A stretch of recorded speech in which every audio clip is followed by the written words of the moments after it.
जो गुजरा वो सपना था, अब जो है वो सिर्फ अपना है। तो हाँ दोस्तों, यानी अभी तक हम लोग जो जैसा भी कर रहे थे उससे मतलब ये नहीं है, अब यहाँ पर जो बाकी बचा हुआ समय है हम इसको अपने कार्यों में बिल्कुल परिपूर्ण तरीके से करने की कोशिश करेंगे। तो चलिए चलते हैं अपने इस न्यू लेक्चर।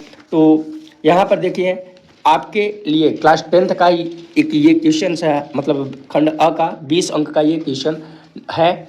तो आपके लिए यह वीडियो बहुत ज़्यादा हेल्पफुल होने वाला है। तो खंड अ में आप लोगों को जैसा कि पता है कि यहाँ पर 20 अंक निर्धारित किए जाते हैं, जो कि ओमार शीट पर या बहुविकल्पी टाइप का होता है। तो वस्तुनिष्ठ प्रश्न में तो हमारा जो फर्स्ट क्वेश्चन है, तो यहाँ पर है कि पहला क्वेश्चन इसमें यह कह रहा है कि दूसरा तार सप्तक प्रकाशित कब हुआ था। यानी अब यहाँ पर जो पहला ऑप्शन आपका इसमें दिया गया है सन 1943, दूसरा ऑप्शन है सन 1951, तीसरा ऑप्शन है सन 1959, चौथा ऑप्शन है सन 1979।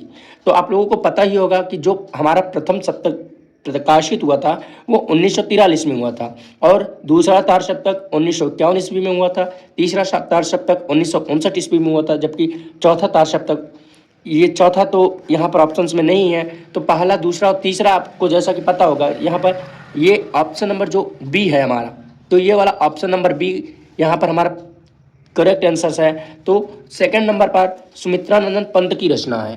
तो यहाँ पर आप देख रहे हैं कि उर्वशी जो कि रामधारी सिंह दिनकर जी ने किया था। किसने किया था? रामधारी सिंह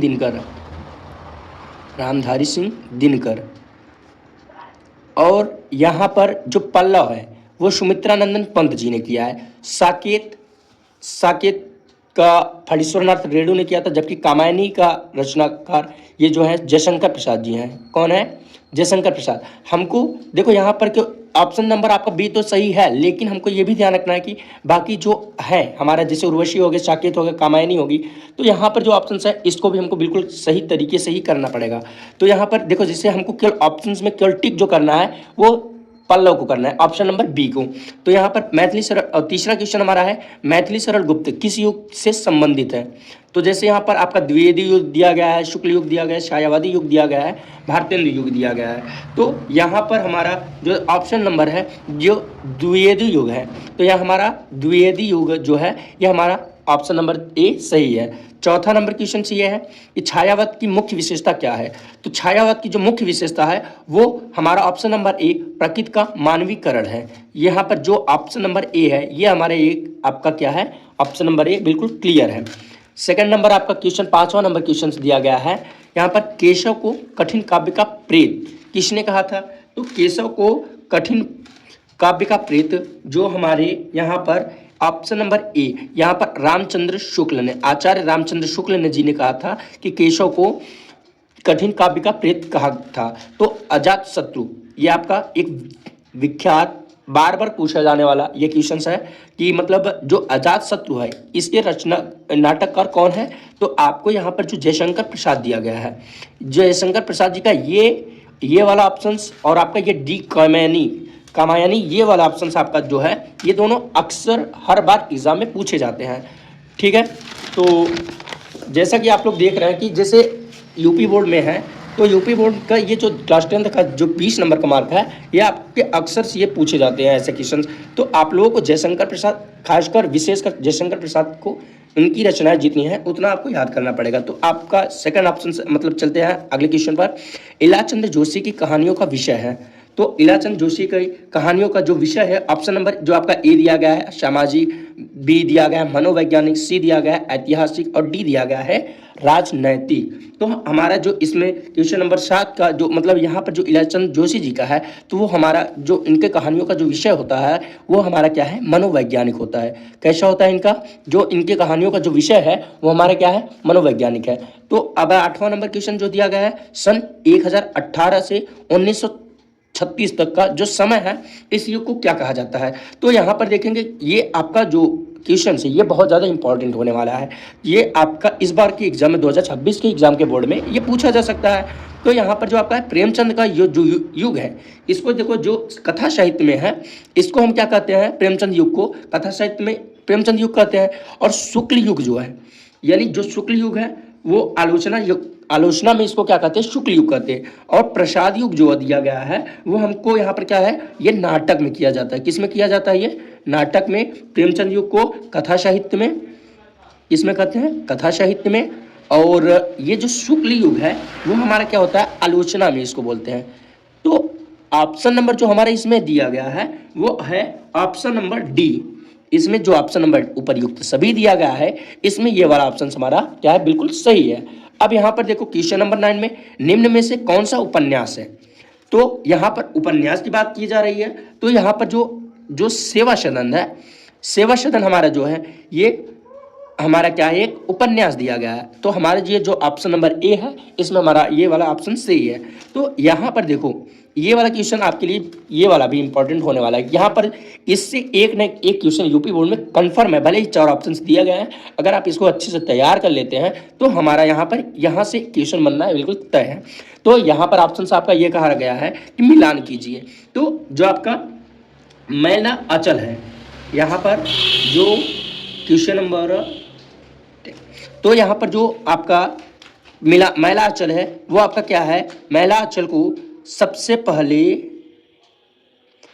मैला अचल किसका है, प्रेमचंद का है। चित्रलेखा किसका है, फणीश्वरनाथ रेणु का है।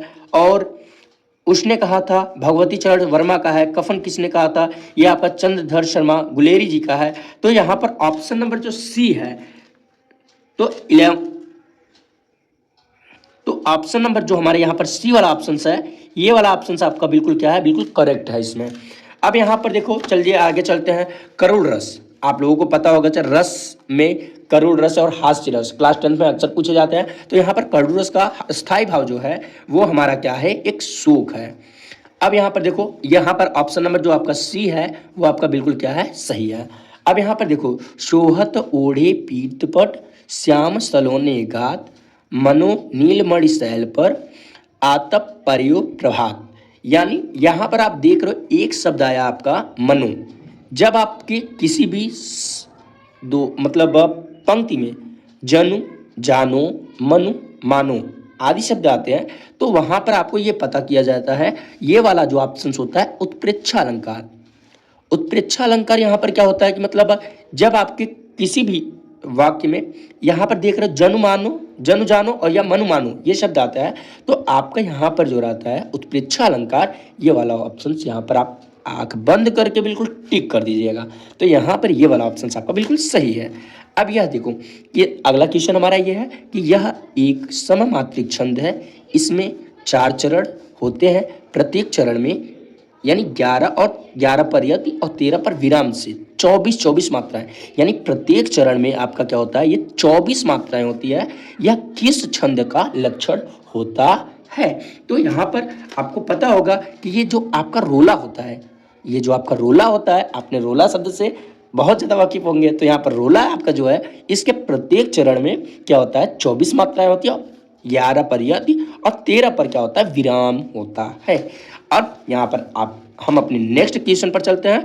प्रहार शब्द, आपको देखना है कि यहाँ पर प्रहार शब्द में किस उपसर्ग का प्रयोग किया जाता है। तो आपको यहाँ पर देख रहे हो ना, सबसे पहला वर्ड आपका क्या है, इसमें प्र है। तो यहाँ पर अगर इसका संधि विच्छेद किया जाए, प्र प्लस हार, तो ये वाला वर्ड जो आपका है प्र, ये वाला आपका क्या है, इसमें ऑप्शन नंबर ए, ये आपका उपसर्ग हो जाएगा। इस शब्द का उपसर्ग क्या होगा, प्र होगा। तो यही आपका वर्ड क्या होगा, ये आपका ऑप्शन नंबर ए इसमें सही है। तो अब यहाँ पर चलते हैं पंचतंत्र। इसमें अगला क्वेश्चन आपका क्या है कि पंचतंत्र में कौन सा समास है। आपको ये देखो, समास में भी आपको ये सबको अच्छे तरीके से प्रिपरेशन करना चाहिए। अगर आपको इसके पहले समास नहीं पढ़ा है तो आपको नेक्स्ट वीडियो में हम आपको समास के बारे में बता सकते हैं। तो यहाँ पर जो आपका द्विगु समास होता है, यह क्या करता है कि मतलब द्विगु समास में केवल संख्या शब्द का क्या करना है, संख्या शब्द जहाँ पर आपका रहेगा, जैसे आप देख रहे हो ना, पहला हमारा जो शब्द है पंच है, वो आपका पंच यानी 5 तंत्र। 5 तंत्र में कौन सा समास होता है, तो यहाँ पर एक संख्या का बोध हो रहा है, और जब ये संख्या का बोध हो रहा है तो आपका ये वाला ऑप्शन जो है द्विगु समास, यहाँ पर हमारा ये सही होगा।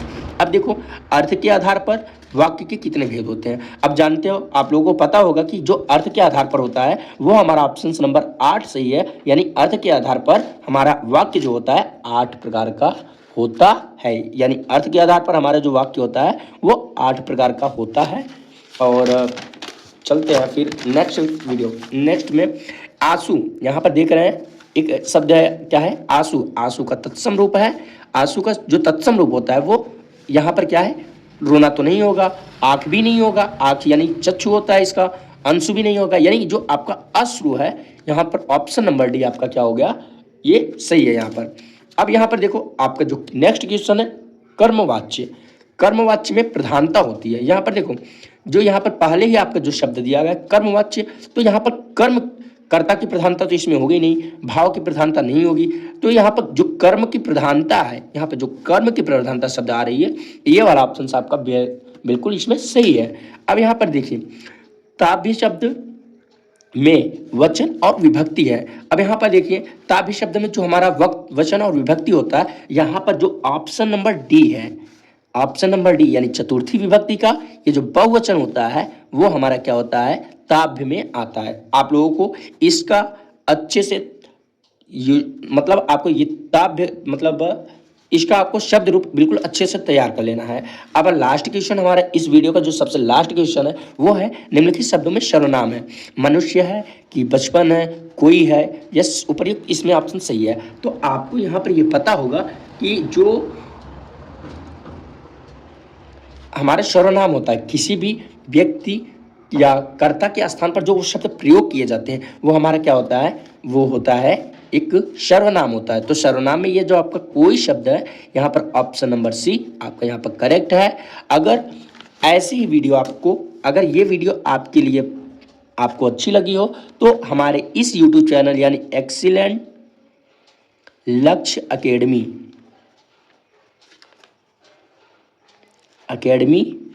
को फॉलो करिए, मतलब यानी सब्सक्राइब करिए और जैसा कि आपको नेक्स्ट वीडियो आपको इस मतलब आप खंड ब का भी आपको मॉडल पेपर सॉल्व कराया जाएगा। धन्यवाद, बेस्ट ऑफ लक आप सभी को।